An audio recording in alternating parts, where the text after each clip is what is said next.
Some Mercedes models are the epitome of on-road luxury. Others are almost unrivalled for off-road prowess. And then there's one which claims to offer the best of both, the GLS. This is one of the very few super luxury SUVs that can seat 7 fully sized adults, and it claims to be able to do so while offering a properly dynamic drive on road as well as extreme capability off it. This is the 3rd generation design in this model line, and it claims to be smarter, plusher, more refined and even more appealing than before.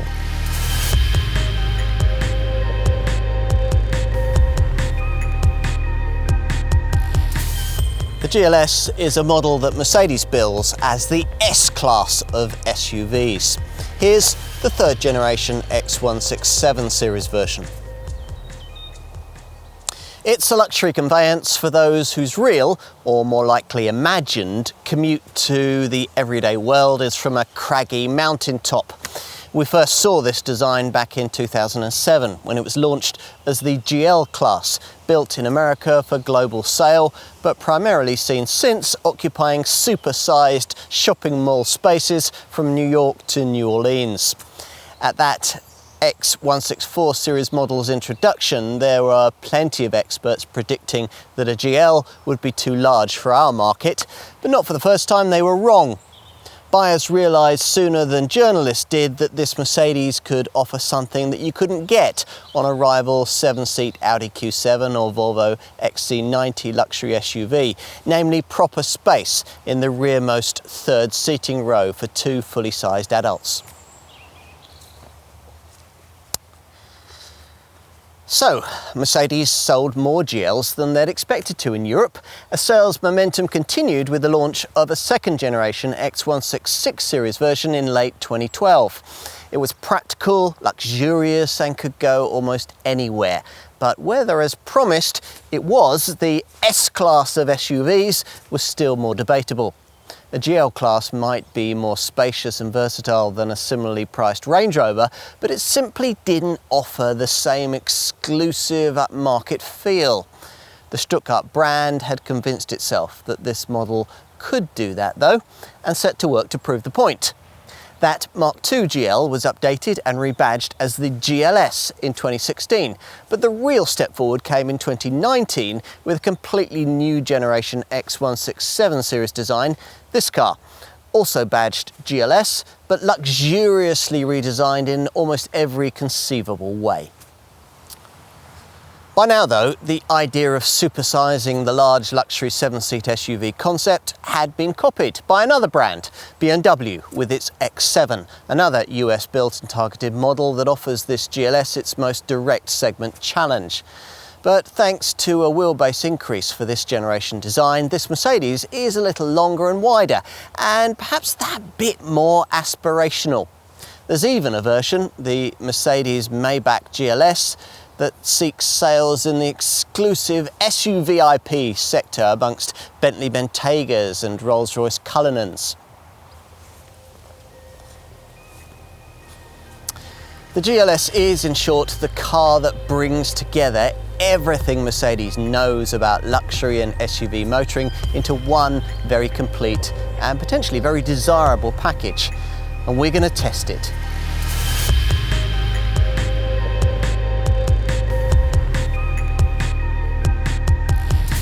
Not everyone is going to feel comfortable piloting something of this size, but provided you do, then GLS motoring is a pretty fabulous way to view your everyday world. The great all-round visibility that you get from your lofty perch behind the wheel makes manoeuvrability a lot more straightforward than you might expect, and in any case other road users tend to scatter as you bear down upon them. Now, there are, in theory, 2 models on offer, but given that one of them, the Mercedes AMG 63 4MATIC Plus, has a thirsty 4-litre petrol V8 installed up front, in practice almost all sales will be of the GLS 400D diesel variant that we're trying here. If you happen to be familiar with the previous generation X166 series GLS, then you'll be expecting a few mechanical changes, given the way that model was merely a lightly evolved version of a design originally launched way back in 2012. Sure enough, there's a stiffer, more sophisticated all-new MHA, that's modular high architecture platform. And the diesel engine on offer here is also different, now a straight six, and now putting out 330 horsepower, 72 horsepower more than the previous shape GLS 350D could manage. The way that it transmits torque to tarmac's different too, and much more sophisticated. The old model had a fixed 50-50 torque split front to rear. This time round, power delivery is variable between the axles, generally defaulting to rear-wheel drive on tarmac, but able, on demand, to shift up to 50% of torque frontwards via a clever centre differential. You can monitor this via a special 4matic display selectable on the instrument binnacle screen. We're told that this GLS apparently is one of Formula One driver Lewis Hamilton's favourite choices from the Mercedes model line when it comes to selecting his company car. Presumably that's because he wants something completely opposite to the kind of thing he'd drive in his day job. This GLS fits that brief perfectly. As to be fair, you'd expect given its sheer bulk and 2.5 ton weight. To try and help matters, there's the brand's usual dynamic select driving mode system with comfort or sport driving modes, plus an off-road option, we'll get to that, and an individual menu that'll allow you to choose your own drive parameters. Now there's no auto setting to make all the decisions for you though. As usual, the dynamic select settings adjust steering feel, throttle response and gear shift timings from the super smooth 9-speed 9G Tronic auto transmission. Plus, in this case, they also alter ride quality from the Airmatic air suspension system, which is fitted as standard on all models imported for our market. The Sport mode will prompt the Airmatic suspension to reduce ride height by 15mm, which will happen whatever setting you're in at cruising speeds in order to improve the aerodynamics. But the improvement of ride quality is obviously the main focus, with the adaptive damping built into the Airmatic setup. With Dynamic Select set in comfort, this initially seems pleasingly supple, if not anything like as pillowy soft as in an S-Class, but it gets more upset by harsher surfaces and things like speed humps than would a rival BMW X7, though that's partly because this Mercedes rides on slightly bigger wheels. The Stuttgart engineers have a fix for this, a road surface scan feature that scans the road ahead with a stereoscopic camera as you drive, priming the suspension for bumps even before you reach them. We've tried it on an S-Class and it works brilliantly, which makes it all the more annoying that you can't specify this system on GLS models bound for our market. Other countries get road surface scan as part of an optional E-active body control package, which also includes something else we can't have, a curve tilting function, which basically replicates the active anti-roll bars that you can have fitted to that rival BMW X7 to reduce lateral body roll. What Mercedes hasn't developed for any of its markets is the kind of four-wheel steering system you can have on that rival X7, and when so equipped, the BMW feels more manoeuvrable at low city speeds as a result.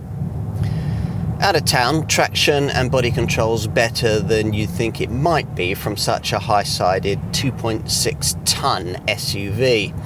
The big, well-calibrated brakes, with discs that measure up to 400mm in diameter, are progressive, positive and reassuring, and you waft pleasurably about on a 700Nm wave of torque, which sees the 62-mile-an-hour sprint dispatched in just 6.3 seconds. That's as quick as a Fiesta ST hot hatch, en route to 148 miles an hour. Figures like that make you wonder why anyone would feel the need to stretch on further to the 612 horsepower Mercedes-AMG GLS 63 4MATIC Plus petrol V8 version. But if you do, you can improve those readings to 4.2 seconds and 155 miles an hour, or 174 miles an hour in the executive version that features an AMG driver's package, which removes the usual speed limit restrictor. This performance petrol engine now features Mercedes' mild hybrid 48-volt electrified technology, which uses an integrated EQ boost starter alternator. It combines a starter motor and an alternator in a single powerful electric motor compactly integrated between the engine and the bespoke AMG Speed Shift TCT 9-speed auto transmission. Now, this develops an extra 22 horsepower of output and 250 newton meters of extra torque for particularly quick sprints from standstill or fast overtaking. Plus, the starter alternator can also provide hybrid functions like energy recuperation, gliding at cruising speeds, and restarting the engine as part of the start-stop function. Now, all of this will probably be of cursory interest to likely AMG 63 customers, who will probably be more interested in the fact that this wild derivative also has bespoke AMG tuning for the suspension, the brakes and the performance exhaust, which will entertain you with an array of snaps and crackles as you exercise this model's prodigious 850 newton meter reserve of torque. But let's get back to the core GLS 400D diesel variant we're focusing on here. We should talk about this car's off-road capability. There's much more of it here than can be had with that BMW X7 model we keep mentioning, even in the standard model form we have here. Earlier, we mentioned the off-road dynamic select driving mode, which optimizes all of the car's systems for off-piste driving and raises the airmatic suspension by 60mm.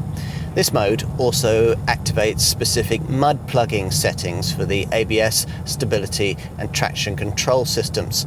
And there's a selectable inclinometer in the instrument binnacle display. If you want to regularly off-road in this car though, you'll want to pay the extra for the optional off-road package. This pack includes a feature normally quite unknown in luxury SUV circles for any product without a Land Rover badge, a low-range gearbox, which allows nearly triple the torque acting on each wheel for optimum traction. Plus, it also gives you hill descent control, Mercedes calls it downhill speed regulation, along with, for really difficult terrain, an extra selectable Off-Road Plus setting in the Dynamic Select driving mode system, which can automatically raise the car by up to 90mm based on terrain slope or wheel articulation. Other off-road package features include extra torque on demand technology, both for the traction and dynamic control systems, and for the clutch, which offers interaxle locking, able to alter distribution of drive torque from 0 to 100% between the axles. The package also includes a special look through the bonnet camera angle that at low speed shows rocks and bumps directly in front of the vehicle. And there's also a special off-road light, this a mode in the multi-beam LED headlight repertoire that delivers a particularly wide, bright light distribution so that you can more easily spot dangerous obstacles at night. There's also an innovative off-road score app in the MBUX infotainment system, which scores you on your off-road prowess while offering you tips to do things better. It's then possible for someone else to drive the same course and to try and match your scores, which might be fun if you've a competitive all-wheel drive streak. However you specify your GLS, the 500mm wading depth remains. That's well below the 900mm figure you get from a Range Rover. By the way, you might be tempted by the off-road package if you'll be using your GLS for towing, which would be sensible, but bear in mind that it will reduce towing capacity from 3.5 tonnes to 3.3 tonnes. A retractable tow bar comes as standard here and is fitted complete with the brand's clever trailer manoeuvring assist technology.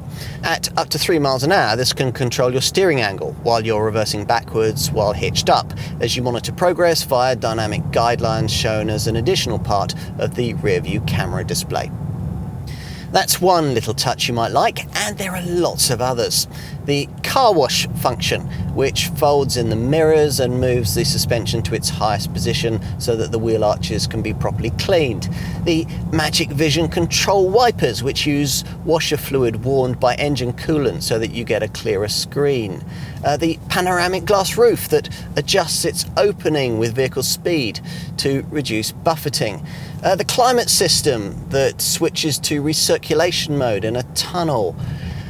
The rear LED tail lamps that automatically adjust their brilliance to suit ambient lighting conditions so as to avoid dazzling following drivers, and the multi-beam LED headlamps that liaise with the navigation system to automatically adapt to right or left-hand traffic when crossing a country border.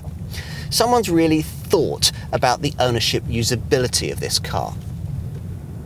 Whatever GLS variant you choose and whatever form you specify it in, as with all large luxury SUVs, the highway is where this Mercedes is in its element, aided by a standard active distance assist Distronic feature that draws from GPS live traffic data, which enables it to recognise and respond to tailback and slow-moving traffic even before you reach it.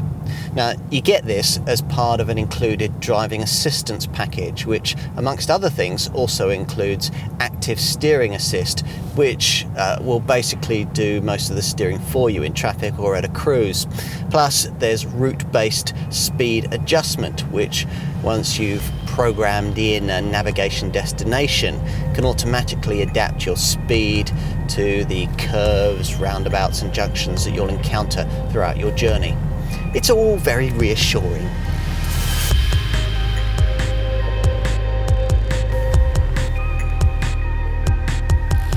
So it's big. Of course it is, even more so than the car it replaces, which already was large enough to make your neighbours question their right to light restrictions. This third generation X167 series design is longer, wider and higher than its predecessor. But the key change is an extra 60mm of wheelbase, which means there's now well over 3.1 metres between the wheels. Size matters, of course, in this segment. At 5.21 metres, this GLS may not be quite as long as an S-Class, but importantly, it's a fraction bigger than its key BMW X7 rival. And it's way bigger than Mercedes' pricier G-Class model, a comparative minnow at 4.6 metres. Even a long wheelbase Range Rover is 7mm shorter. In other words, you'll need quite a sizable garage. Having said all that, this time round the design is more effective in concealing its bulk, thanks to looks that are now quite sleek for something so huge and boxy. Mercedes design chief Gordon Wagoner reckons it has elegance reminiscent of a classic luxury saloon. We still think it's very much a supersized SUV. But now a far more imposing one. A more purposeful look comes courtesy of a twin power dome bonnet that flows down into a nearly upright radiator grille that'll be quite different depending on whether you've decided on this normal GLS 400D variant or the alternative Mercedes AMG GLS 63 performance model. Unless you happen to own an oil well, you're more likely to want this mainstream diesel version, which has a twin louvered silver grille with diamond-shaped black patterning. This is flanked by piercing multi-beam LED headlights, which include daytime running lights, featuring 3 LED segments, a motif borrowed from the S-Class. And they also feature integrated fog lamps, where those would normally be is instead a short, subtle chrome strip on each side. A prominent chrome skid plate in the front apron adds a finishing touch. From the side, you really do get an idea of the scale of this piece of Stuttgart real estate. A steeply raked windscreen, generously sculpted arched surfaces, and a large glasshouse combined with this strong shoulder line and this distinct lower mid-level crease that gives the flanks some shape. And predictably, the wheels are huge. You can have rims on this car bigger than are available on any other Mercedes, up to 23 inches in size, which fill arches framed by flush-fitted liners.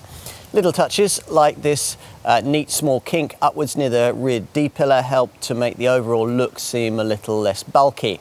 As before, the effect is finished off with silver roof rails and aluminium running boards featuring rubber studs and jewel-like LED illumination. It's imposing from the back too, a powerful shoulder muscle extending from the rear doors to the two-piece LED tail lights with three-dimensional signatures, lamps linked by this central chrome strip. The reflectors are now relocated lower down, each just above large exhaust tailpipes which are framed by this wide silver skid plate.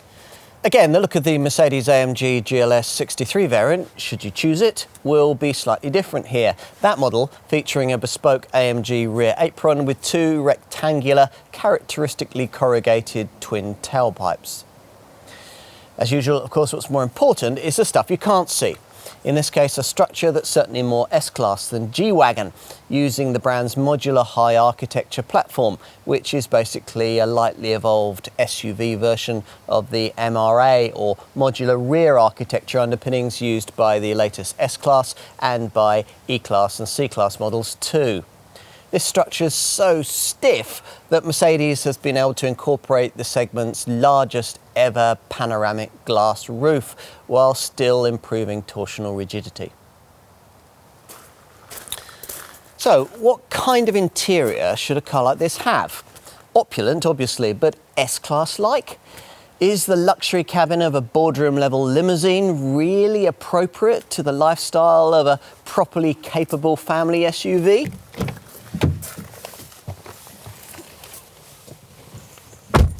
Mercedes obviously doesn't think so, because behind the wheel here it doesn't really feel S-Class-like at all, which, as just suggested, might of course be completely appropriate given this car's rather different remit. You might still, though, be a touch disappointed to find it basically exactly the same here as it would be in the company's much cheaper GLE SUV model. A rival BMW X7 falls into the same trap by borrowing most of the cabinware from a lesser X5. In both cases, the Range Rover rivaling pretensions are somewhat undermined as a result. But apart from novelty value and exclusivity, is there any real need for the bespoke cabin architecture that would have added so much to the bottom line price here? What's on offer is so luxuriously presented that you could argue not.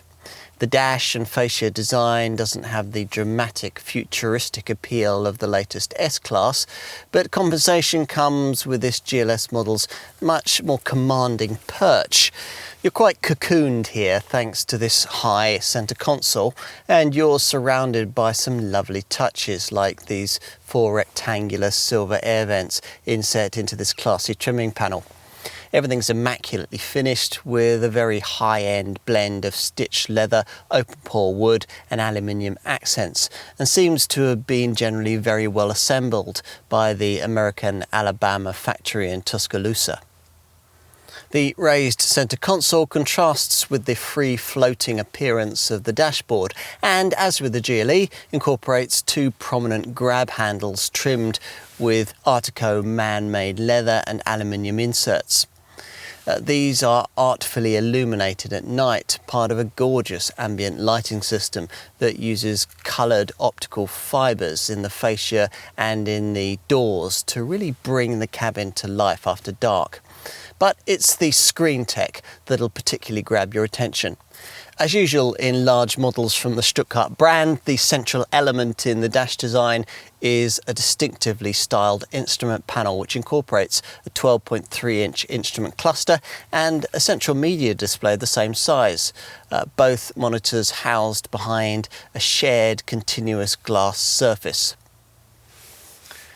This impressive MBUX system has many infotainment functions, including Apple CarPlay, Android Auto, smartphone mirroring, and an in-car office section that'll read texts and emails for you.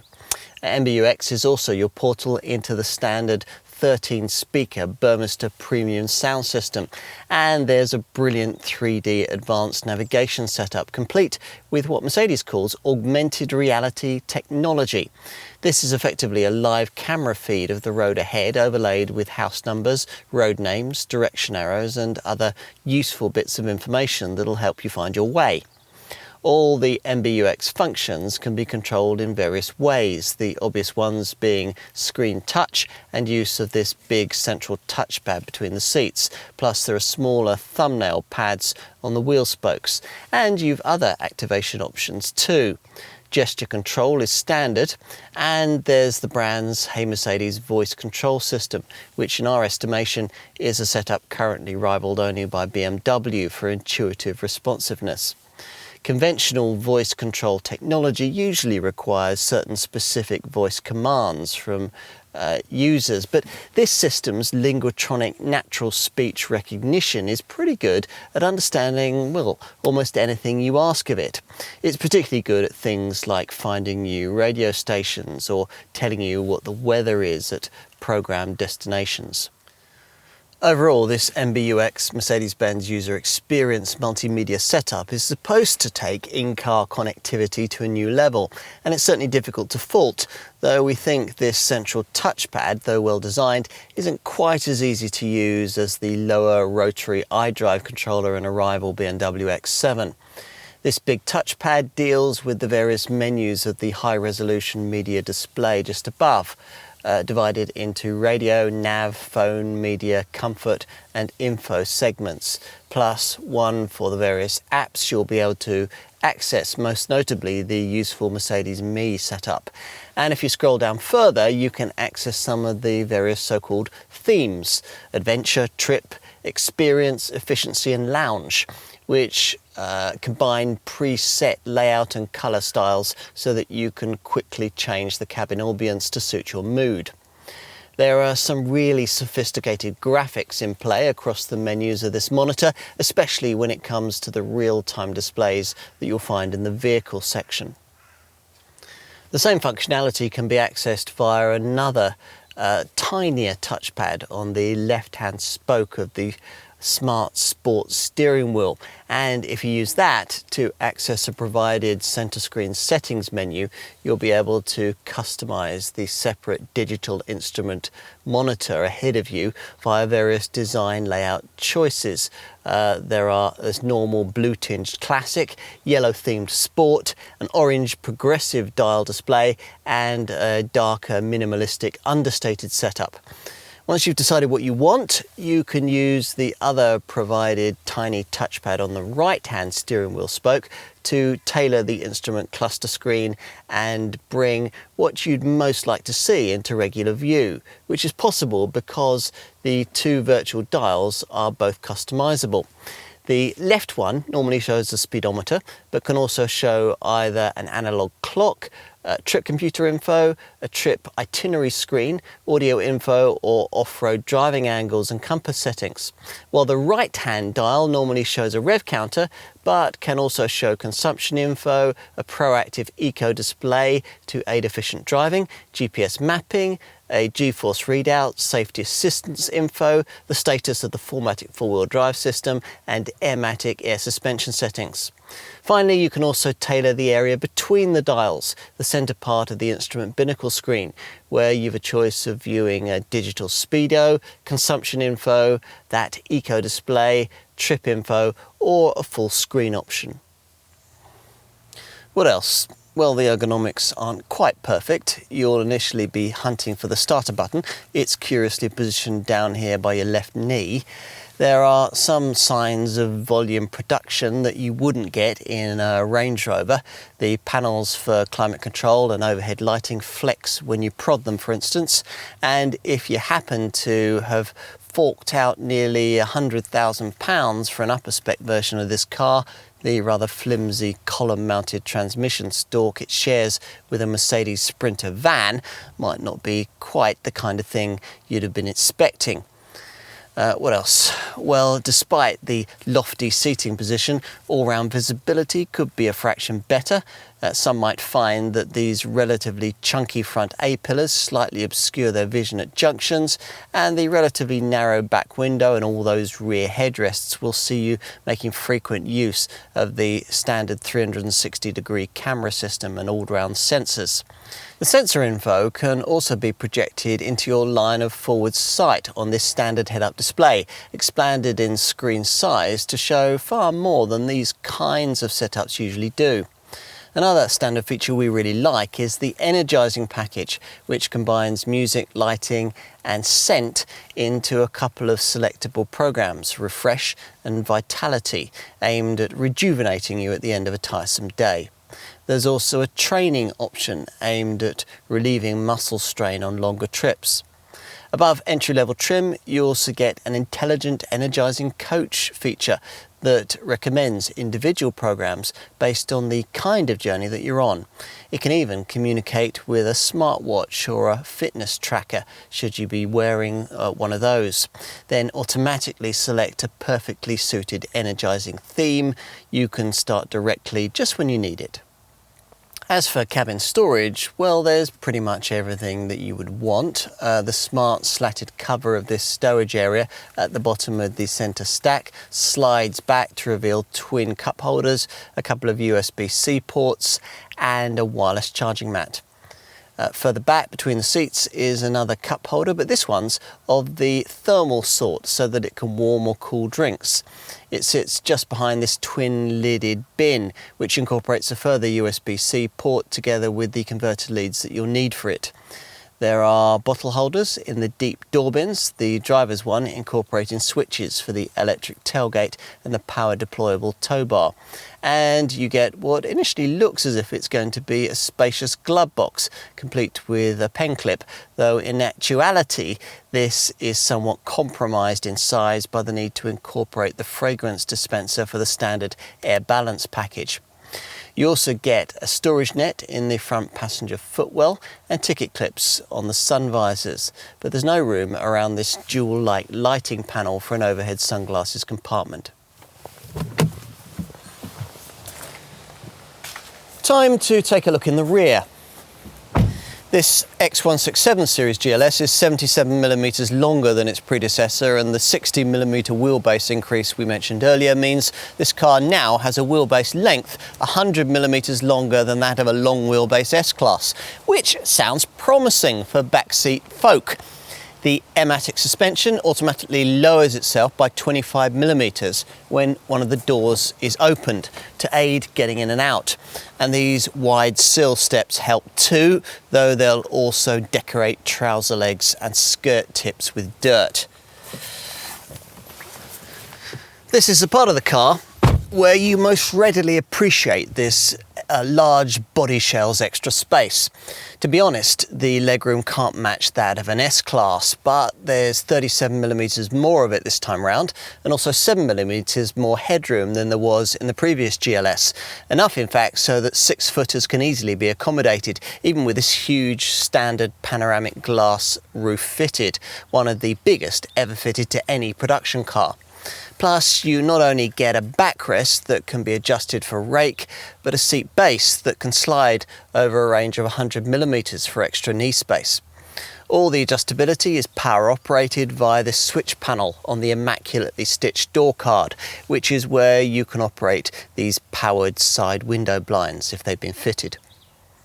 If there's ever a need to take 3 adult folk back here, the middle-seated person's cause will be helped by the relatively low centre transmission tunnel, above which is a pull-out compartment with twin USB-C ports sitting below the controls and the twin provided vents for the standard 5-zone thermotronic climate system, vents in the ceiling and B-pillar feature for that too. Plus you get decently sized door bins, LED overhead reading lights and easy access to the front seat's thermal cup holder. Luxury touches include wood trimming on the front seat backs and intricately fashioned Burmester speaker grills in the doors. Heated rear seats are standard, and further up the range these outer seats are of the climatised multi-contour sort and incorporate a massaging function. Mercedes isn't currently offering UK customers the chance to replicate the US market and replace this second row bench with a really luxurious two-seat arrangement. Not in mainstream models anyway. That layout does feature in the exclusive SUVIP Mercedes Maybach Gls 600 model. But if you stretch to one of the top executive trim levels, you do get something of a sense of opulence thanks to pillowy comfort spec headrests and the option of powering the front passenger seat forward so that you can really stretch out. These top variants also include this comfort spec central armrest, which folds down to reveal an integrated MBUX 7-inch colour tablet. This can control all of the MBUX comfort and entertainment functions from anywhere in the car: radio, TV, media, phone, web browser, and so on. The armrest also includes 3 storage areas, 2 open and a lidded one with twin USB-C ports. Providing you avoid entry-level trim, you additionally get 2 11.6-inch seat-back screens, which together constitute the MBUX rear seat entertainment system, operational with Bluetooth headphones that can individually connect to every infotainment and entertainment element in the car. Finally, let's take a look at the third row. To get in, you click on this button on the seat shoulder to activate the powered easy entry function, which then operates with arthritic slowness that'll be frustrating if you're standing waiting in the rain. Still, once the aperture to the very rear is finally revealed, access through it is far easier than is the case with a comparable 7-seat Mercedes GLE, or indeed something else like an Audi Q7 or a Volvo XC90. That's part of what you're paying for here in this larger segment model. Once you're in these rearmost pews, it'll be abundantly clear that a 5,213mm vehicle length, that's 283mm longer than a GLE, still isn't quite sufficient for proper adult standards of legroom at the very back of a 7-seat SUV. Or it isn't in this one anyway. For some reason, despite the bodywork length increase, there's actually 10mm less legroom back here than there was with the previous generation model. There's also fractionally less elbow and shoulder width than there was before too. All of which helps to explain why a rival BMW X7 offers more room for adults here, if that's really what you need. In a GLS, if you're above school age, you'll need to persuade those ahead of you to move their centre bench base forward a little and slightly compromise their legroom. But a compromise is obviously a lot easier to reach than it would be with a 7-seater from the GLE Q7 XC90 class of SUV. And unlike with most cars of that type, including the GLE, Isofix child seat fastenings are fitted back here as well as in the middle row. What else? The boxy shape means that headroom's okay. Mercedes says that folk up to 1.94 metres tall will fit. The headrests, which dig uncomfortably into your back when you first get in, are very stiff to adjust upwards, but the seats are of the proper thick kind rather than the space-saver sort that tends to be fitted to 7-seat SUVs in the class below. And you're reasonably looked after back here with a separate thermotronic climate zone and individual speakers that have a two-way audio system that helps you better communicate with those up front. There are also curtain airbags that extend across the decently sized side windows, a couple of USB-C ports each side and a cup holder. And on this top executive variant, the seats are heated too. Finally, let's check out the boot, accessed via this huge EasyPack gesture-controlled powered tailgate. With all 7 seats upright, there's actually more room than you'd expect. 355 litres measured to the parcel shelf, that's 60 litres more than the previous generation model could offer, 29 litres more than a BMW X7, and nearly as much as you get in the boot of a Golf. That's partly due to the surprising amount of space you get beneath the boot floor. Easily enough to allow the parcel shelf to fit in down here. There's not enough space for any sort of temporary spare wheel though. Having to rely on a fiddly tyre repair kit seems unforgivable in an SUV this capable. You lump your stuff in over this impractical chrome-covered loading lip, but getting heavy items in will be aided by the way that you can lower the air suspension by 50mm via this right-hand cargo sidewall button. Further buttons on both sidewalls deal with electric seat retraction. Neatly, there's an all button on the left-hand side that flattens everything if you want to create a kind of VIP removal van in a single hit. We'll get to that. The switchgear to flatten the third row chairs is here on the right, and when these disappear into the floor, up to 890 litres of space is created, measured to the parcel shelf, 21 litres more than before. Apparently, 4 golf bags will easily fit with this configuration. Because the second row seat backs can be altered in angle, it's also possible to make them a touch more upright. Mercedes calls this the cargo position, which could make all the difference when you're trying to get suitcases in on, say, an airport run. And the 40-20-40 split of the second row backrest means that longer items like skis can easily be accommodated without disturbing a couple of rear-seated folk. If you go further and use these left-hand cargo sidewall buttons to fold down the second row seats, the GLS again reasserts its advantage over all its rivals. Though the retracted seats don't go completely flat, they fold to reveal an enormous 2,400 litre capacity that's 280 litres more than a BMW X7 and around 450 litres more than you'd get in, say, an XC90 or a Q7.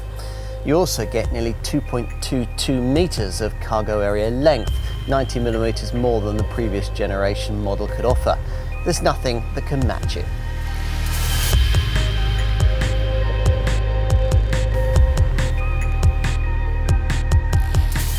At the time of this test in autumn 2020, GLS model pricing for the mainstream 400D diesel variant that we're looking at here started at around £77,000 for this car in base AMG line premium trim.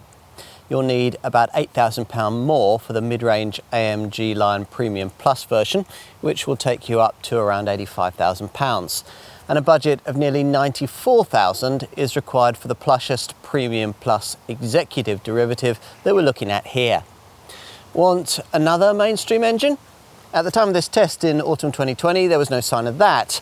Other markets get a lesser GLS 350D diesel variant with 286 horsepower and a GLS 580 V8 petrol model with 489 horsepower. But there was no sign as we completed this film that Mercedes would offer those derivatives here.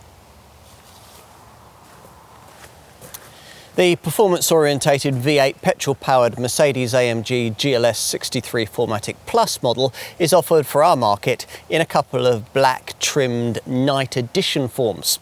The standard Night Edition variant costs around £122,000, while the even plusher Night Edition Executive model pushes that asking price up to just over £130,000. If only the ultimate GLS variant will do, then you'll be one of the rare individuals tempted by the Mercedes Maybach GLS 600 4MATIC model, which commands an asking price of around £180,000. Yes, really. This variant gets its own bespoke look and its own bespoke interior, as you'd expect it would for that kind of money. In terms of where that positions this mainstream GLS 400D diesel model in the Mercedes lineup, think in terms of this black pump-fueled GLS costing around £12,000 more than an equivalent GLE model. That's the price premium for, say, a GLS 400D AMG line Premium Plus over an equivalent GLE 400D 7-seat AMG line Premium Plus model. If you're wondering, Mercedes' other large 5-seat SUV, the G-Class, cost at the time of this test from around £96,000 in G350D AMG line form. If you're persuaded by all the S-Class of SUVs style marketing, you might also want to know that a conventional Mercedes S-Class saloon is priced from about the same level as a base GLS, from just under £80,000. But if you wanted to match spec with spec, you'd find that an S-Class would probably cost you around £8,000 more. In terms of rivals for this GLS 400D from other brands, the main one, as we've been saying throughout this film, is the BMW X7. At the time of this test, the base xDrive 40D diesel X7 variant cost around £75,000, around £2,000 less than the base AMG line premium version of this Mercedes. Most X7 customers, though, choose an xDrive 40D with plusher M Sport trim, which at the time of this test cost around £78,000, around £7,000 less than a mid-range GLS 400D AMG line Premium Plus model. A Range Rover isn't really a direct rival because it only seats 5, but at the time of this test, the cheapest D300 version of one of those cost around £84,000, with a more comparable D350 Range Rover variant requiring a minimum £90,000 budget. Are there other luxury SUVs that could closely rival what's on offer here? Not really. You could talk about various Mercedes GLE sized luxury SUVs with 7 seats, say a Volvo XC90, an Audi Q7 or a Land Rover Discovery, or maybe a BMW X5 or a Range Rover Sport fitted out with optional third row chairs. But they're all really a size below this GLS, and these models can't really fit adults in their third row seats with any real degree of long distance comfort, which is of course why they cost £10,000 to £15,000 less. Still, if you were only going to use this car's third row chairs for kids anyway, a plushly specified XC90, Q7 or appropriately specified Range Rover Sport might appeal as an alternative here. And what about if money's no object and you're minded to consider a GLS as a candidate for space in one of the oak-framed garages at your country manor house, maybe as something for the au pair to use for the school run perhaps? Well, we've already said that you can't have a 7-seat format in a Range Rover, and you can't have 3 seating rows in the ultimate SUVIP model, the Rolls-Royce Cullinan either. Which means that if that BMW X7 doesn't appeal, your only other luxury SUV option would be to buy a Bentley Bentayga, the cheapest petrol hybrid version of which costs around £65,000 more than a base diesel GLS, and pay extra for that car's optional third seating row. But an optional third row is always a cramped third row. In any case, it's the GLS that's actually the bigger of the two cars, and size matters when you're a multi-millionaire, or so we're told anyway. Earlier, we mentioned the wild version of this GLS model, the V8 petrol-powered Mercedes-AMG Gls 63 4MATIC Plus. With a whopping 612 horsepower on tap, plus a further 22 horsepower of EQ Boost Overboost, this obviously plays to a slightly different crowd. The X7 range certainly can't offer anything similar. Finding directly comparable options here is all but impossible because all the really prestigious Uber SUVs you might think of, say Porsche's Cayenne Turbo S e-hybrid, the Lamborghini Urus, the V8 supercharged Range Rover P565 long wheelbase, the Bentley Bentayga Speed, well, they're all based around a more restricted 5-seat format. They're all pricier too. Probably the Gls 63 4MATIC Plus model's closest rival is its own Mercedes-AMG showroom stablemate, the G63 4MATIC, but that lumbering G-Wagon SUV is obviously quite a different car. Anyway, if having considered all of this, you've concluded that it is some kind of GLS that you really want, then you're going to need to know just how generous Mercedes has been with the standard spec. Let's see, with a focus here on the GLS 400D variant that most customers are going to want. This diesel derivative uses the brand's 9G-tronic 9-speed auto gearbox and, like all GLS models, has Airmatic air suspension with adaptive damping, accessed through the Dynamic Select driving modes system, which, as usual on a Mercedes, also allows you to adjust throttle response, steering feedback and gear shift timings to suit the way that you want to drive. And that's just the start. All mainstream GLS variants get Amg Body Styling. That's for the front apron, the rear apron and the side skirts. There are also piercing multi-beam headlights which have 112 LEDs per headlamp and adapt their beam to surrounding traffic and road conditions, delivering a forward beam of over 650 metres. That's the maximum light intensity permitted by law. Additionally included on the base model are big 22-inch Amg multi-spoke alloy wheels, heat insulating dark tinted privacy glass, roof rails, LED rear lamps, keyless go comfort keyless entry, an alarm and a powered gesture controlled easy pack tailgate. Plus there are auto-dimming power folding exterior mirrors that project a brand logo onto the ground as you enter or leave the car at night, soft closing doors that shut themselves if you leave them ajar, all-round parking sensors and illuminated side running boards embellished with aluminium look trim and rubber studs. To help slot this enormous SUV into spaces, you get a parking package with a 360-degree camera. And there's an electrically folding trailer coupling with a trailer manoeuvring assist system to help with low-speed towing work, where it does the steering for you and uses the camera system to zoom in on towing eyes you're reversing towards so that you can hook up more easily. Talking of cameras, as you'd expect, there's absolutely loads of cutting-edge camera safety kit too. That's taken care of by a driving assistance package of features that we'll cover off in a few moments. Inside, where the upholstery is trimmed with soft black or beige leather and the front seats are heated with lumbar support, an interior highlight is the 64-colour ambient lighting system which bathes the cabin with soft soothing shades at night. There's also an air balance feature that ionises the interior air and subtly scents the cabin with a pre-selected fragrance. There are 5 choices. We've got Downtown Mood here. You also get 5-zone thermotronic climate control, which offers separate climate zones for all 3 rows and 3 different modes: focused, medium and diffuse. There's also a multifunction Napa leather stitch sports steering wheel, cruise control with a speed limiter, a head-up display, heated rear seats and a wireless charging mat. The front seats and the steering column are electrically powered with memory settings, and the second and third row seat folding is also electrically operated.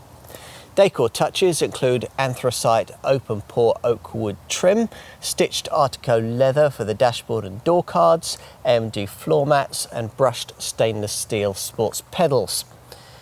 There's also an absolutely enormous panoramic glass sliding sunroof, the biggest available in the class, which is 50% larger than the one fitted to the previous generation model and made up of a heat insulating single pane of safety glass. You also get a clever Energizing Package, which combines music and those lighting and sense systems into a couple of selectable programs, Refresh and Vitality, aimed at rejuvenating you at the end of a tiresome day. The Energizing feature also has a training option aimed at relieving muscle strain on longer trips. The real cabin talking point though is the MBUX Mercedes-Benz User Experience Multimedia Infotainment System, which is controlled by 2 12.3-inch screens, one for the instrument cluster and another in the centre of the dash. Here the MBUX system incorporates a 13-speaker Burmester surround sound system, including a feature that amplifies two-way voice volume for conversations between those at the front and those in the rearmost third row. Unlike with lesser Mercedes models, the infotainment system here has Apple CarPlay and Android Auto smartphone mirroring as standard, with no subscription charges either. And as ever, the MBUX setups features include a DAB radio, Bluetooth and a live traffic information feature that's free for the first 3 years of ownership. There's hard disk navigation too, of course, and no ordinary sat-nav setup. This one offers what Mercedes calls augmented reality navigation. This is effectively a live camera feed of the road ahead overlaid with house numbers, road names, direction arrows and other useful bits of information that'll help you find your way.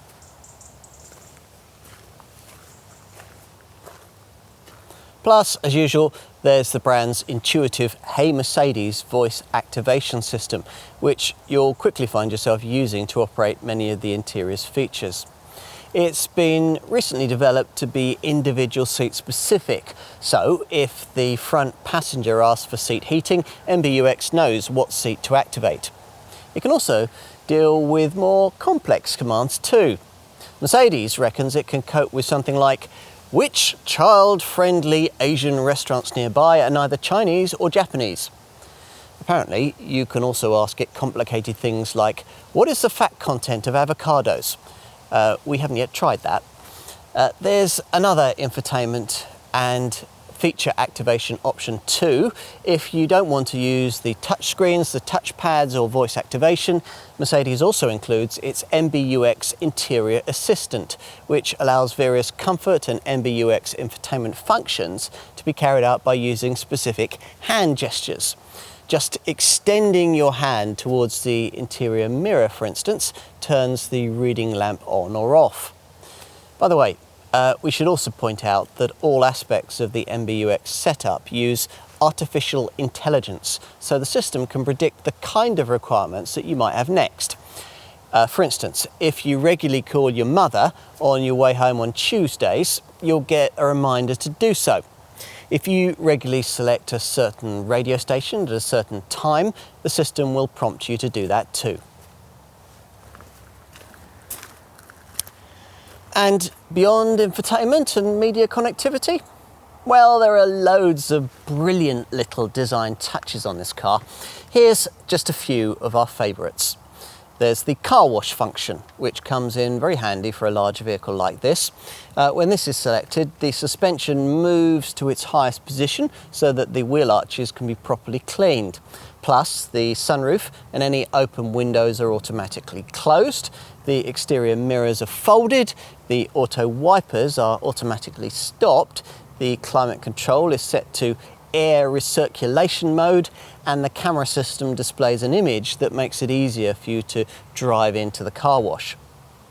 Then there's the Magic Vision Control wipers, which use 50% less washer fluid than conventional wiper washers by precisely measuring out the fluid according to the prevailing conditions. The system uses waste heat from engine coolant to warm the fluid so that it's more effective, and distributes it along the entire length of the wiper blade as the wipers move for crystal clear forward vision. Now, we also like the way the panoramic glass roof adjusts its opening with vehicle speed to reduce buffeting, and the way the multi-beam LED headlamps liaise with the navigation system to automatically adapt to right or left-hand traffic when crossing a country border. Also neat is the way the intensity of the rear LED tail lamps gets automatically adjusted to suit ambient lighting conditions to avoid dazzling following drivers. What about information technology? There's certainly lots of that here. Like all the latest Mercedes designs, this one incorporates what the brand calls Car-to-X communication. This is a mobile phone supported exchange of information system that'll see your GLS sending data on driving conditions back to a central hub, which then shares it with other Mercedes drivers. That'll mean that in a way that's almost magical, your GLS will know in advance about things like icy conditions and traffic jams. It's very clever. And of course, there's an app. There's always an app, isn't there? This one's called Mercedes Me. Connect and does all the usual vehicle monitoring things, like reminding you when a service is due, plus it can automatically detect and share with you details on your car's wear and tear items. In addition, the app gives you a one-touch button for fast accident and breakdown recovery and automatically alerts the rescue services in the event of an accident. It can even track your GLS if it's stolen, tell you if it's left pre-agreed geographical boundaries if you lend it out, and tell you where the vehicle is if you forget where you parked it. All that covers off what you get with standard AMG line premium trim. But a typical GLS buyer is probably going to want more and stretch at least as far as the mid-range AMG line Premium Plus model. The main change here is the addition of the MBUX rear seat entertainment system for the second row, which gives you two permanently integrated Full HD 11.6-inch touchscreens with Bluetooth headphones that can individually connect to every infotainment and entertainment element in the car, including the TV receiver, which also makes an appearance at this level. Other AMG line Premium Plus features include climatised multi-contour front seats with a massage function and comfort headrests, heated front and rear armrests, a front temperature controlled cup holder, and an even more comprehensive Driving Assistance Plus package, which gives you extra camera safety features. As mentioned, we'll cover those in a moment. Now, we should also mention that the Energizing Package that we touched on earlier gets more sophisticated if you can progress beyond base trim, provided in an Energizing Package Plus form that incorporates those multi-contour climate seats into its programs and adds in two additional themes, rather cringily named Warmth and Joy. The Energizing Package Plus also includes an intelligent energizing coach feature that recommends individual programs based on the kind of journey that you're on.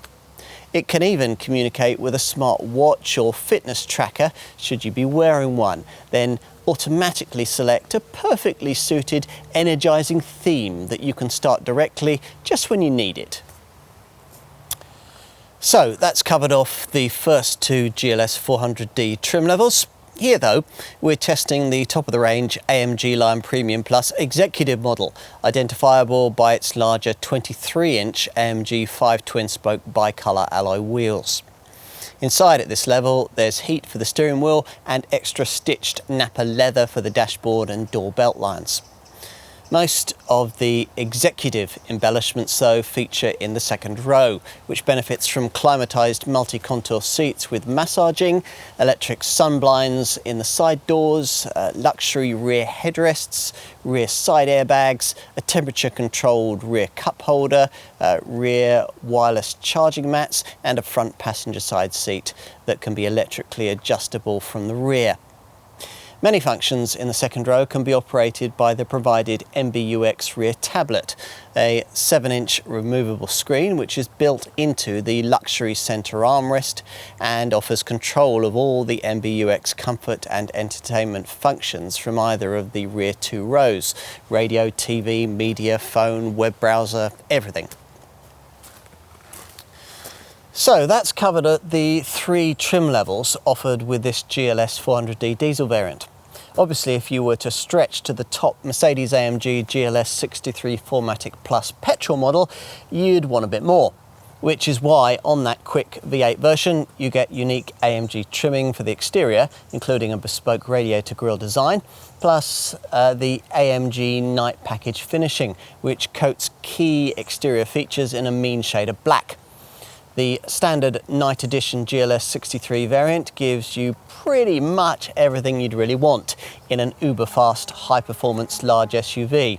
There's special 22-inch AMG multi-spoke matte black alloy wheels, plus an AMG performance steering wheel with Dinamica Alcantara inserts and aluminium shift paddles. And you get a bespoke AMG Dynamic Select driving mode system with extra Sport Plus, slippery, trail and sand settings. These match up to various provided basic, advanced and pro level AMG Dynamics drive programs, which allow you to make the most of the various AMG engineered features. The AMG Ride Control Plus air suspension, including active roll stabilisation, the sharper AMG specific steering rack, the AMG Performance exhaust, and the enhanced high-performance braking system. Other little touches include AMG specific menus and graphics for the interior screens, 5-zone thermotronic climate control, a Dinamica Alcantara style roof lining, heated front and rear armrests, temperature controlled front cup holders, and heat for the powered second and third row seating. Yes, you keep the third seating row in this top model. If you want more with the GLS 63, there's the Night Edition Executive model, identifiable by larger 23-inch AMG multi-spoke forged wheels with red painted brake calipers. Plus, this variant gets the AMG Drivers Package, which increases the top speed up to 174 miles an hour. Inside at this level, the AMG Performance steering wheel is trimmed in carbon fibre with Dinamica inserts, plus there's extended ambient lighting and a TV tuner. There's also an exclusive trim package which adds black piano lacquer finishing to the backrests and elegantly trimmed front seat backs with stitched Artico leather mat pockets. And with a GLS 63 Night Edition Executive model, you get the MBUX rear seat entertainment system with its twin full HD 11.6-inch screens, along with all the extra second row features of this AMG Lion Premium Plus Executive model. That's the MBUX tablet, the luxury spec headrests and centre armrest and so on. Both Mercedes AMG GLS 63 4MATIC Plus models benefit from the full spec Driving Assistance Plus package, which as mentioned we'll cover in a moment. That only leaves the uber exclusive Mercedes Maybach GLS 600 model that we mentioned at the beginning of this section. Here, the emphasis is a little different, as it has to be to interest Bentley Bentayga and Rolls-Royce Cullinan class buyers. This is a 5-seat only model and it looks rather different from the front, where the usual Mercedes grille is replaced by one with vertical chrome struts. Plus the bumpers have been redesigned and most models will come with a signature Maybach touch two-tone paintwork. Chrome tailpipes with cross ribs and various Maybach brand emblems also feature, and the party piece here lies with active electrically extended illuminating running boards. These are hidden behind the side skirts and deploy when one of the doors are opened, as the air suspension automatically drops the car by 25mm. It's inside though where the Maybach GLS really distances itself from the standard model. There's an upgraded interior with Napa leather upholstery and unique trim elements, plus a 64 colour customizable ambient lighting system and special graphics for the digital instrument binnacle and infotainment screen, plus a 27 speaker Burmester surround audio system. So that's talked you through all the different GLS models. Let's say that you've decided on one, probably a GLS 400D of some sort like we have here, and you want to embellish it with a few options. What's on offer? Well, for us, the big disappointment here is that models for our market can't have the E-Active Body Control package that in other parts of the world gives this GLS a real dynamic edge over other large SUVs. This includes curve anti-roll features that almost eerily counter body roll through the bends, and a brilliant road surface scan camera system that anticipates bumps you're about to hit, pre-adapting the suspension in order to cushion them, so delivering a truly magic carpet level of ride.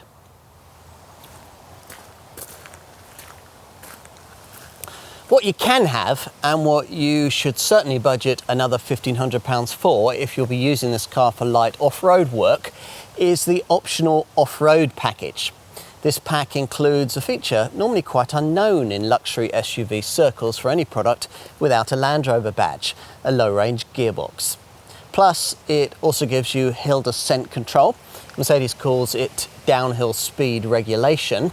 a special look through the bonnet camera angle that at low speeds shows rocks and bumps directly in front of the vehicle, and for really difficult terrain, an extra selectable off-road plus setting in the dynamic select driving mode system.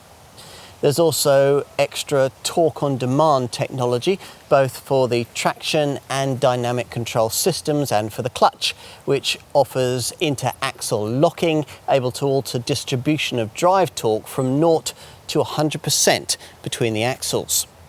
The package also includes a special off-road light, this a mode in the multi-beam LED headlamp repertoire that delivers a particularly wide bright light distribution so that you can more easily spot dangerous obstacles at night. There's also an innovative off-road score app in the MBUX infotainment system which scores you on your off-road prowess. You might be tempted by the off-road package if you'll be using your GLS for towing, which would be sensible, but bear in mind that it will reduce towing capacity from 3.5 tonnes to 3.3 tonnes. On to aesthetics. For a change with Mercedes, metallic paint is standard, including this test car's selenite grey finish. But you'll need to pay your dealer more for one of the pricey Designo special shades, diamond white and hyacinth red. Practical options include roof carrier bars, a roof box and roof racks for skis, snowboards and bicycles. Talking of bicycles, if you want to transport them at the back of the car, you can add a clever fix-for-bike trailer coupling, which can allow you to take up to 4 cycles, and quite a weight too, up to 100 kilograms, which would be useful for e-bikes, which otherwise might be too heavy to be collectively carried. For the cabin, you can add in various extras onto the front seat backs, folding tables, coat hangers, and a mount for a tablet PC. Mercedes also offers a range of bespoke child seats. Enough with that. As promised earlier, let's switch to safety, which down the years has always been a primary consideration for Mercedes with this car. You'd expect an autonomous braking system, of course. Don't worry, we'll get to that. But in the meantime, we'll tell you that all GLS variants also get attention assist, which will monitor your driving reactions for drowsiness. There's also an active bonnet to protect pedestrians, and as you'd expect, tyre pressure monitoring and all the usual electronic aids for traction, braking and stability control are included too. You get the usual twin front, side and curtain airbags, those curtain bags covering the side windows all the way back to the 3rd row. Plus there's a knee bag for the driver. And side airbags for the outer seats of the 2nd row come as standard with the top AMG line Premium Executive and Mercedes-AMG GLS Night Edition Executive trim levels. Across the GLS range, traffic sign assist speed limit recognition is built into the widescreen cockpit displays. Adaptive brake lights flash in emergency stops to warn following motorists. There's the usual trailer stabilisation function for towing, and an emergency call system alerts the rescue services with your exact GPS location if the airbags go off in an accident. There's also a crosswind assist feature that keeps this high-sided vehicle steady against gusting side winds. As usual with the Mercedes, there's a pre-safe anticipatory safety program that will tighten the seat belts, close the windows and even adjust the seats in a fraction of a second if the stability system deems an accident to be inevitable. Here, pre-safe protects your ears too if a probable impact is detected, transmitting a noise signal through the audio system speakers. This will, according to Mercedes, cause the stapedius muscle in your ear to contract, muffling the noise level of a major collision. We love little details like that. On a lesser Mercedes GLE, you'd have to pay more for the sophisticated camera safety tech incorporated into Mercedes' driving assistance package. But, as mentioned earlier, that's standard on a GLS, even on the base AMG line premium model. This package has a mixture of camera safety kit and autonomous driving tech. Now we'll start with the safety stuff and active braking assist, which here not only performs the usual emergency automatic braking function, but will also automatically brake the car if you're about to dangerously turn across another lane in front of another vehicle, say at a busy junction. Active braking assist also looks out for unexpected tailbacks and crossing traffic too. Testing has indicated that this whole setup will eradicate 20% of nose-to-tail accidents and decrease their severity in a further 25% of cases. Lane keeping assist is also standard, there to warn you if you drift out of your lane before applying subtle steering assistance to ease your GLS back to where it ought to be.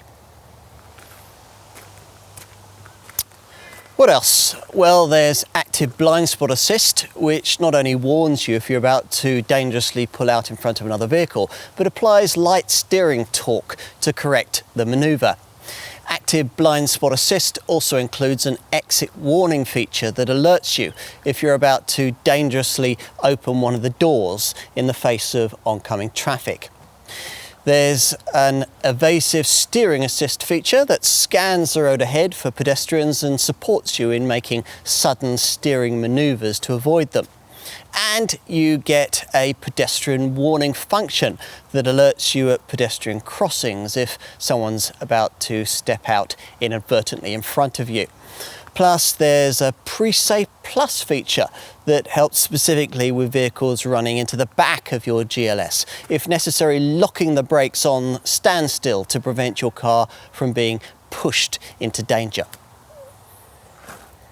You'll want to try the pack's autonomous driving tech too. To experience this, you'll need to be on a dual carriageway and you'll have to have activated 2 of the key driving assistance package elements. Active Distance Assist Distronic and Active Steering Assist. The Distronic feature is basically a super advanced adaptive cruise control that automatically regulates your distance to the car in front and can, if necessary, remotely slow the car with up to 50% of stopping power. Active Steering Assist keeps you in the centre of your designated lane and will, if needed, apply steering correction to ease you where you ought to be. That steering assist feature also drives the Active Emergency Stop Assist system, which cuts in automatically should you be suddenly taken ill at the wheel, for instance with a heart attack or a seizure. In such a nightmare scenario, this feature will allow the car to seamlessly take over, initiating emergency braking and activating the hazard flashes. The driving assistance package additionally includes Active Speed Limit Assist, which ensures that detected speed limits are automatically adopted as the set speed for that Active Distance Assist Distronic cruise control system that we mentioned earlier. And route-based speed adaptation uses navigation data to automatically adapt your speed before curves, roundabouts, junctions and toll roads. With the AMG Line Premium Plus and AMG Line Premium Plus Executive models, plus both the Mercedes-AMG 63 variants, you get the Driving Assistance Plus package, which gives you everything just mentioned, along with 2 extra features. The first of these is Active Stop and Go Assist, which basically can effectively drive your GLS for you in stop and go traffic queues at up to 37 miles an hour, taking care of throttle, braking and steering. There's also a pre-safe impulse side feature that pre-senses an imminent side impact and, using active seat elements, moves occupants away from the door so that they can better survive it. It's all very reassuring.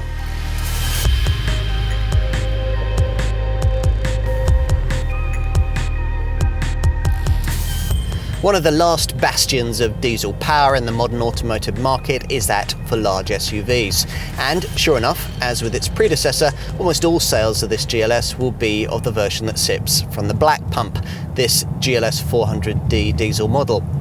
The switch in engine format from V6 to this current power plant's new generation straight 6 layout has helped efficiency here, as have a whole range of technical efficiency embellishments. We'll get to those in a second. What's more surprising is that from the launch of this X167 series GLS model, Mercedes declined to offer any kind of electrified technology beneath the bonnet, of the diesel version anyway. So this 3-litre diesel can't be had with the company's EQ Power mild hybrid tech, and isn't available in a plug-in form either. That's significant because in its current form, this car's 2,999cc inline 6 lags a little way behind the stats of its obvious arch rival BMW's X7 in equivalent xDrive 40D form. Let's get to the Wltp rated readings. This GLS 400D manages up to 30.7 miles to the gallon on the combined cycle and up to 231 grams per kilometre of CO2. For an X7 xDrive 40D in comparable M Sport trim, the figures are up to 36.2 miles to the gallon and up to 204 grams per kilometre. Not too much research is necessary to establish the reason behind that Munich model's efficiency superiority here. Though this X167 series GLS is claimed to be 40 kilograms lighter than its X166 series predecessor, this 400D variant is still 170 kilograms heavier than that rival X7 xDrive 40D. Try lifting 170 kilograms and you'll get the idea. For reference, even a Range Rover, also slightly lighter in D300 form, also slightly betters this Merc, that D300 variant managing up to 32.5 miles to the gallon and 228 grams per kilometre thanks to the addition of mild hybrid tech. Ah yes, mild hybrid tech. Surprisingly, the GLS variant that gets this is the wild Mercedes-AMG GLS 63 4MATIC Plus V8 petrol version. Here, a 48-volt electrical system supplements the usual 12-volt setup, plus instead of a conventional alternator, this top model's EQ Boost power plant has an integrated starter generator that provides power for energy-sapping items like the water pump and the air conditioning compressor. Plus, it regulates engine idling and is integral to the brake energy regeneration system. Cylinder deactivation also features with this Performance AMG Derivatives 4-litre turbo unit, so under low to medium throttle loads you'll actually be driving a V4 rather than a V8 engine. Don't get your hopes up too much for the efficiency impact that all this tech will have. A GLS 63 manages up to 22.1 miles to the gallon on the combined cycle and 291 grams per kilometre of CO2. For those wanting to feel better about that, we'll reference the fact that a comparable V8 supercharged Range Rover P565 long wheelbase 5-litre model manages only 18.6 miles to the gallon and a smoky 342 grams per kilometre of CO2. Here though, our focus is on the GLS 400D diesel variant that almost all customers of this Mercedes will want. Now, we mentioned earlier that various technology improvements now feature here, and there are plenty of them, including a diesel oxidation converter to avoid the emission of carbon monoxide and unburned hydrocarbons.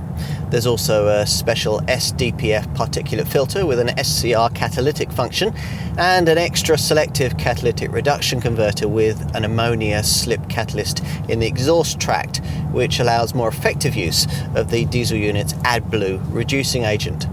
Now, as usual with the diesel, AdBlue fluid is something that you'd regularly need to top up. It'll usually be done as part of routine servicing. The AdBlue tank has a capacity of 31.6 litres and refilling is convenient via a separate pipe behind the fuel filler cap. Whatever GLS variant you choose, you'll get all the industry's most significant current efficiency aids, of course. So both versions of this Mercedes get an eco start-stop function to cut the engine when you don't need it, stuck in traffic or waiting at the lights. And there's a system that disconnects the engine from the transmission at cruising speeds. Plus, Mercedes has also done its best to boost efficiency with sleek aerodynamics, hence the very creditable 0.32 CD drag coefficient figure, down from 0.35 CD before. That's courtesy of a more wind-cheating design for the door mirrors, the rear lights and the wheels, plus sleeker underbody panelling.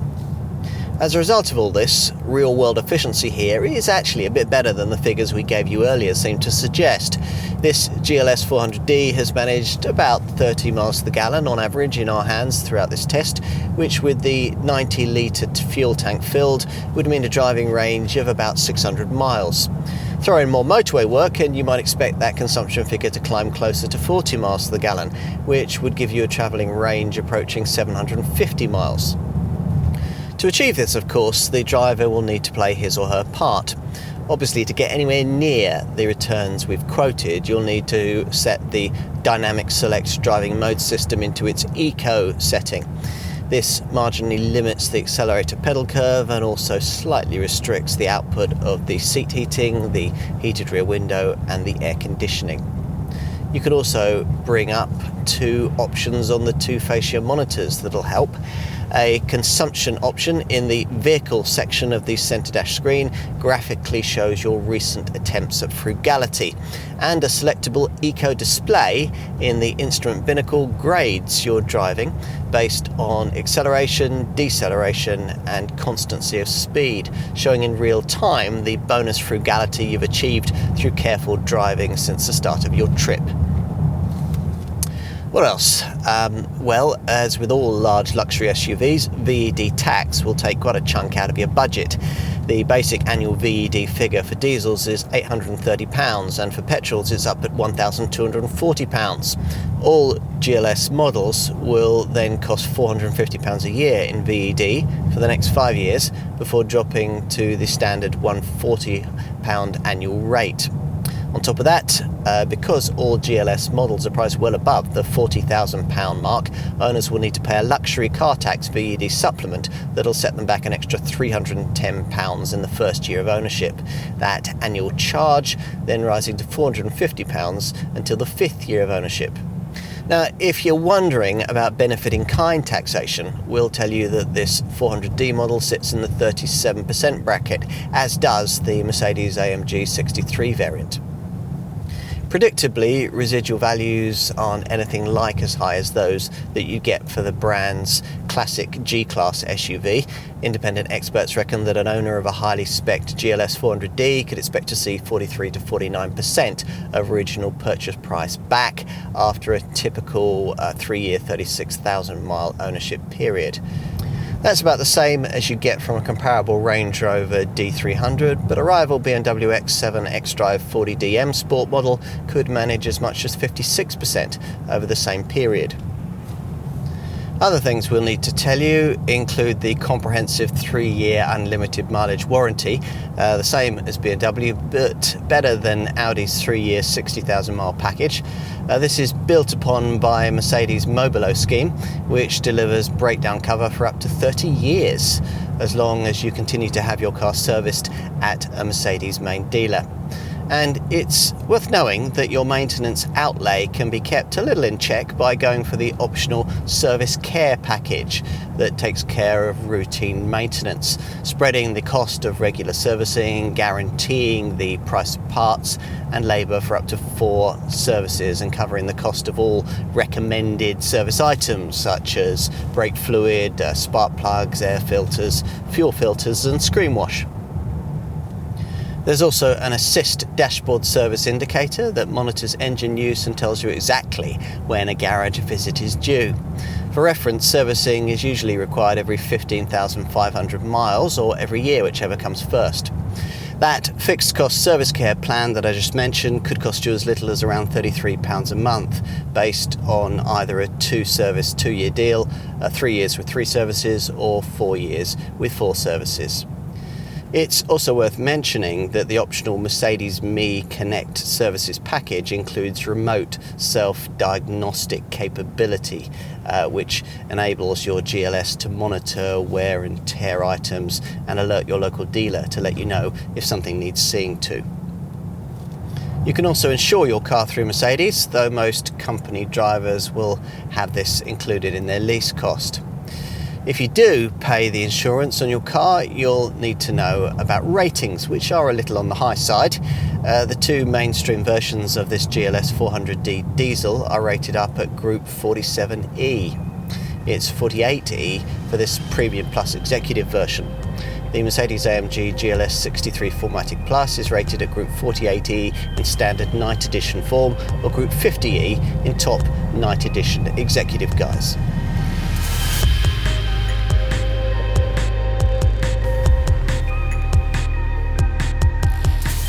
If you're in the unusual position of wanting a huge 7-seat super luxury SUV that can climb the lower slopes of Snowdon, then stop by Sainsbury's on the way to an evening at the Ritz, then you won't be disappointed with this one. But then, that much we already knew about this Mercedes. The thing that's changed with the third generation version of this design has been a broadening of its appeal. Now it reaches out below its price point to an Audi Q7 class customer and above its asking figure to lower order Range Rover buyers. Customers in either category may not necessarily need this car's huge size or ultimate off-road prowess, but hey, they didn't really need a big SUV in the first place, so why not buy one that really ticks all the boxes? This GLS does, and in third generation form manages to do so with a far more dynamic personality. A BMW X7 claims much the same and has the advantage of lighter weight and features like four-wheel steering, which together can make it feel a little more agile and manoeuvrable. This Mercedes, though, feels commanding, properly premium, and somehow manages to be just a touch more aspirational. Plus, there are numerous lovely design touches we think you'll really like. For likely customers, all this will matter.